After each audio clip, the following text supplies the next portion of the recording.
Te ha pasado, estoy seguro. Estás hablando con un amigo evangélico, abres tu Biblia y le lees Juan 6:55. Mi carne es verdadera comida. O le lees Santiago 2:24. El hombre es justificado por las obras y no solamente por la fe. Esperas que diga, wow, no lo había visto así. Pero en lugar de eso, su rostro cambia. Se pone rojo. Empieza a gritarte que eres un idólatra, que adoras estatuas, o que eres la ramera de Babilonia. Te insulta, te ataca personalmente. ¿Por qué? Si ellos dicen amar la Biblia, ¿por qué se enfurecen cuando les lees la Biblia? Hoy vamos a tocar la herida más profunda del protestantismo. En los próximos minutos no solo vamos a ver teología, vamos a ver psicología. Te voy a demostrar que muchos hermanos separados creen dogmas que no están en la Biblia, mientras rechazan verdades que sí están, simplemente porque llevan puestos unos lentes que les impiden leer lo que el texto realmente dice.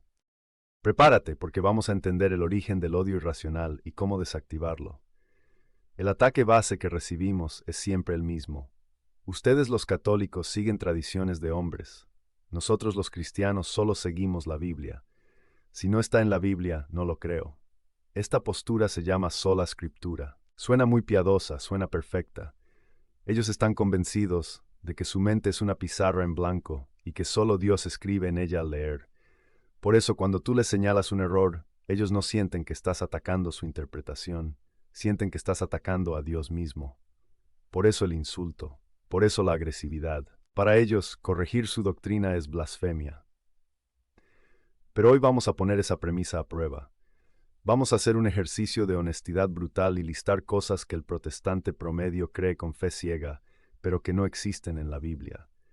Empecemos con la oración del pecador. Casi todos los evangélicos creen que para salvarse hay que aceptar a Jesús como Salvador personal mediante una oración específica. Te reto, búscame un solo versículo donde los apóstoles le digan a alguien, cierra tus ojos, levanta la mano y repite conmigo esta oración para ser salvo. No existe. En Hechos 2:38, cuando la gente preguntó a Pedro qué hacer para salvarse, él no dijo, hagan una oración. Dijo, arrepentíos y bautícese cada uno de vosotros. Ellos sustituyeron el bautismo, que es bíblico, por la oración de fe, que es una tradición humana del siglo XIX. Y si se lo dices, se ofenden. Sigamos con la prohibición del alcohol. Muchas denominaciones dicen que beber alcohol es pecado, pero la Biblia dice que Jesús convirtió 600 litros de agua en vino en las bodas de Caná. San Pablo le dice a Timoteo que tome un poco de vino por su estómago. ¿Están siendo bíblicos o están siguiendo una tradición moralista humana? Y la madre de todas las ironías, el canon de 66 libros. Ellos dicen, solo creo lo que está en la Biblia. Pregunta, ¿dónde dice la Biblia qué libros pertenecen a la Biblia? ¿En qué versículo dice, Mateo es inspirado, pero el Evangelio de Tomás no? En ninguno. La lista de libros no está en la Biblia. Es una tradición de la Iglesia Católica que ellos aceptaron. ¿De dónde viene esta ceguera? ¿Por qué millones de personas buenas y sinceras no pueden ver lo obvio? Porque nadie lee la Biblia desnudo. Todos la leemos con lentes. El católico la lee con los lentes de la tradición apostólica, los lentes de la historia. El protestante la lee con los lentes de Martín Lutero y Calvino, los lentes del siglo XVI, aunque no lo sepan. San Vicente de Lérins, en el año 434, ya se preguntaba, si la Biblia es perfecta, ¿por qué necesitamos la tradición? Y responde, porque debido a su profundidad, no todos entienden la Escritura en un mismo sentido. Alguien podría interpretar casi tantos sentidos como hombres hay. Vicente notó que incluso el diablo cita la Biblia. Los herejes de la historia como Arrio o Pelagio eran expertos en Biblia. Todos citaban versículos y todos estaban equivocados. El problema actual no es falta de Biblia, es falta de guía, como decía el eunuco etíope en Hechos 8. Los protestantes acusan a la Iglesia de inventar dogmas, pero históricamente, ideas como la Iglesia invisible, el rapto secreto o el simbolismo del pan son inventos que aparecen 1500 años después de Cristo. Aquí entramos al corazón del por qué te insultan. En psicología existe algo llamado disonancia cognitiva. Ocurre cuando tienes una creencia fundamental, por ejemplo, la Iglesia Católica es mala y antibíblica, y te encuentras con una evidencia que la contradice. Por ejemplo, la Biblia dice que la Iglesia es columna y baluarte de la verdad. Tu cerebro entra en pánico. Tienes dos opciones, aceptar la evidencia y cambiar tu creencia, lo cual es doloroso porque implica admitir que tu pastor te mintió o atacar la evidencia y a quien la presenta para proteger tu creencia. Cuando un protestante te insulta, no es porque sea malo, es porque está aterrorizado. Su identidad está construida sobre la idea de que ellos tienen la verdad y nosotros la mentira. Si tú les demuestras con su propia Biblia que el purgatorio tiene base o que la fe sola no salva, estás destruyendo su cimiento. El insulto es un mecanismo de defensa. Te dicen idólatra para deshumanizarte y no tener que escuchar tus argumentos. Hay una verdad incómoda que debemos decir con todas las letras y sin miedo. El libre examen protestante es, en el fondo, la forma más sutil y peligrosa de soberbia espiritual. Cuando un protestante te dice, la iglesia se equivoca, el papa se equivoca, la historia se equivoca, pero yo tengo la verdad porque el Espíritu Santo me guía a mí, se está autoproclamando infalible. Critican al papa por tener el carisma de infalibilidad en casos muy específicos, pero ellos actúan como pequeños papas infalibles todos los días en su propia casa. Es el pecado original del Edén repetido. Seréis como dioses, conocedores del bien y del mal. En el protestantismo, cada individuo se convierte en la autoridad suprema. Tú decides qué es verdad, tú decides qué versículos valen y cuáles ignoras.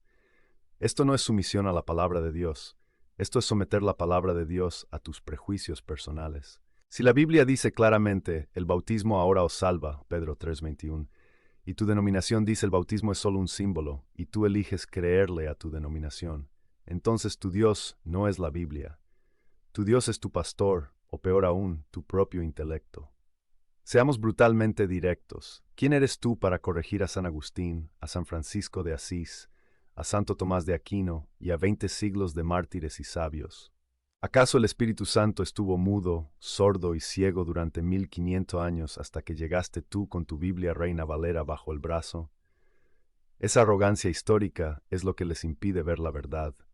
En el fondo, prefieren un cristianismo a la carta, diseñado a su medida, donde no hay cruz real, no hay sacrificio real, no hay obediencia a una jerarquía que no eligieron, solo una relación emocional y cómoda con un Jesús imaginario que piensa exactamente igual que ellos. Romper ese espejo del ego es doloroso y por eso gritan. No defienden a Cristo, están defendiendo su propio trono personal. Entonces, ¿cómo rompemos ese bloqueo sin pelear? Aquí te van 3 tácticas. Primero, ante el ataque personal, eres un hijo del diablo, responde con calma extrema. Hermano, si estoy en un error, enséñame con amor como dice Timoteo 2:25. El insulto no es fruto del Espíritu Santo. Podemos volver al versículo que estábamos leyendo. Desactiva la agresión apelando a su propia Biblia. Segundo, ante el salto de tema, cuando se quedan sin argumentos y cambian a las estatuas o el oro del Papa, no dejes que huyan. Esos son temas excelentes y los podemos ver todos. Pero tenemos que ser ordenados. Estábamos en Juan 6. Jesús hablaba en símbolo o en realidad. Cerremos esto primero. Mantenerlos en el punto de contradicción es clave.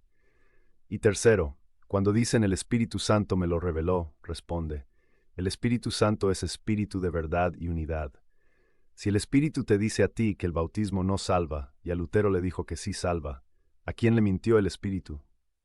Dios no se contradice, por eso necesitamos a la Iglesia. Para terminar, quiero pedirte algo difícil. Ten paciencia, mucha paciencia. Recuerda que muchos de nosotros estuvimos en ese lugar de ceguera.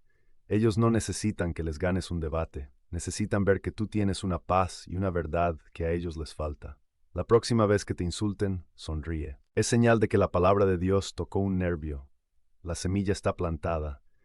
La verdad es como un león, no necesitas defenderla con violencia, solo necesitas soltarla y ella se defiende sola. Quiero que me escribas en los comentarios, ¿cuál es el versículo bíblico que más shock le causa a tus amigos protestantes? Hagamos una lista abajo. Si este análisis te ayudó a entender la mente de nuestros hermanos separados, dale like y suscríbete. Que Dios los bendiga y recuerden, la verdad siempre triunfa, pero siempre con caridad.